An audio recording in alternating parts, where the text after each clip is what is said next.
Assalamu alaikum dear students. Today our topic will remain independent judiciary. Independent judiciary क्या होती है या उसको कहेंगे हम खुद मुख्तार जुडिशरी हम किससे कहते हैं।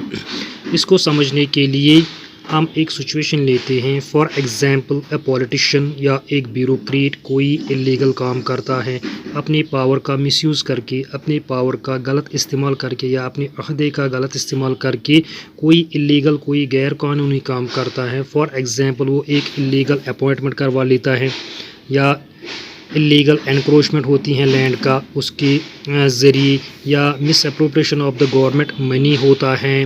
तो अगर इस सिस्टम में उस पॉलिटिशियन को या ब्यूरोक्रेट को ये पावर हासिल हो कि वो जुडिशरी में एक जज को अपॉइंट कर सकता है और उसको डिसमिस करने का भी पावर रखता है, तो उस सिचुएशन में अगर उस पॉलिटिशियन के ख़िलाफ़ कोई केस दर्ज होता है तो जाहिर सी बात है वो जो जज है या जो जुडिशरियल सिस्टम है उसमें इंडिपेंडेंट जुडिशरी या इंडिपेंडेंट वर्डिक्ट देने का या इंडिपेंडेंट फ़ैसला देने का एहतिमाल बहुत ही कम रहता है, क्योंकि उस पॉलिटिशियन जिसके ख़िलाफ़ केस चल रहा है उसको ये हक हासिल है, उसको ये पावर हासिल है, उसको ये पावर हासिल है कि वो इस जज को अपॉइंट भी कर सकता है, डिसमिस भी कर सकता है। तो उस जज को हमेशा ये ख़तरा लाहिक रहेगा, उस पर हमेशा ये दबाव रहेगा उस पॉलिटिशियन की पावर का। तो वो जो फ़ैसला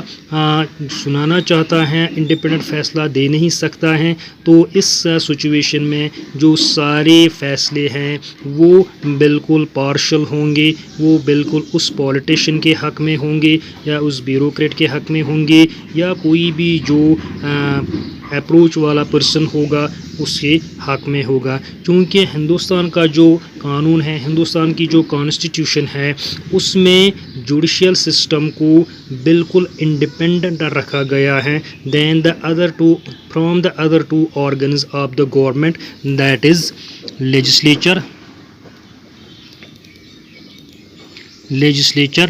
एंड एग्जीक्यूटिव। तो इंडियन कॉन्स्टिट्यूशन क्या कहता है? There will be separation of total separation of judicial system from the other two organs or from the other two branches of the government, that is legislature and executive। उस situation में क्या होगा? उस situation में legislature जो इसमें बंदा होगा, कोई पॉलिटिशियन होगा या कोई ब्यूरोक्रेट होगा, उसका जो पावर है एक जज को अपॉइंट करने में या एक जज को डिसमिस करने में वो बिल्कुल ना के बराबर रहता है।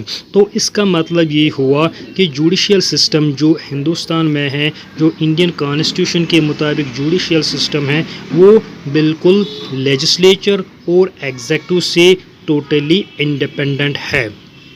There will be no, as per the Indian Constitution, there will be no influence of the executive branch or the legislature branch on the working system of the Indian judiciary। तो इस सिलसिले में one aspect of the independence is that is separation of the powers। This separation of the powers leads to the to make the independent decisions by the Indian judicial system। What this means here is that other branches of the government, the legislature and the executive, cannot interfere in the working of the judiciary। The courts are not under the government and do not act on their behalf। So वहाँ कोई power का influence नहीं होगा। For the above separation to work well, it is also crucial that all the judges in the courts as well as the Supreme Court are appointed with very little interference from these other branches of the government। वहाँ पर जो जज का appointment का जो मामला होता है उसमें लेजिस्लेचर का और जो एग्जीक्यूटिव का इन्फ्लुएंस हो वो ना के बराबर हो, तब जाके जो इंडियन जुडिशियल सिस्टम है वो एक इंडिपेंडेंट डिसीजन, इंडिपेंडेंट वर्डिक्ट या एक खुद मुख्तार फ़ैसला दे सकता है।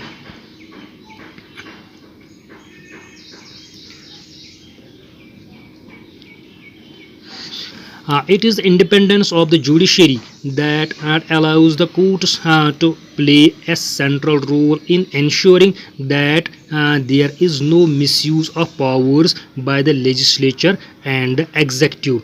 ये जो इंडिपेंडेंस ऑफ जुडिशरी है ये इसको हक देता है, एक पावर देता है जुडिशियल सिस्टम को, कोर्ट के जज को, कि वो जो पॉलिटिशियन के पावर का मिसयूज़ होता है या ब्यूरोक्रेसी में मिसयूज़ होती हैं, लेजिस्लेचर में या एग्जीक्यूटिव ब्रांचेस में जो पावर का मिसयूज़ होता है वो उसको चेक कर सकता है, वो उसको रोक सकता है, वो उस पर एक इंडिपेंडेंट फैसला दे सकता है ताकि उनके यहाँ जो लेजिस्लेचर्स हैं या एग्जीक्यूटिव्स हैं उनसे जो पावर्स का मिसयूज़ हैं वो रोक सके. It also plays a crucial role in protecting the fundamental rights of citizens, as because if anyone finds that his or her fundamental rights are forbidden or violated, so it is the judicial system which can take the independent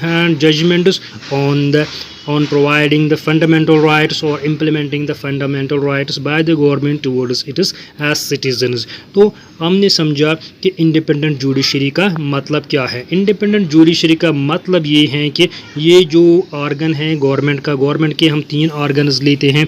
number 1 होता है वहाँ पर legislature, number 1 है legislature, number 2 है हमारा executive और number 3 organ जो है वो है judiciary.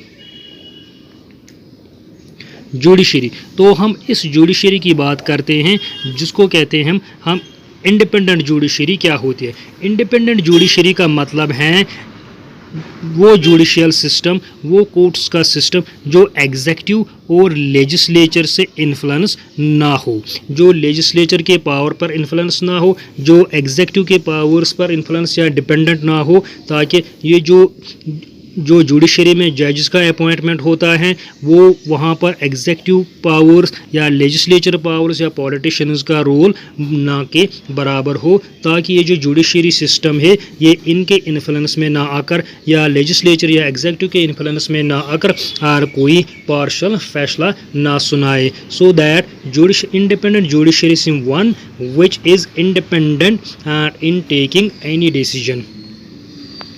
So I think it is sufficient for today's lecture. Thank you.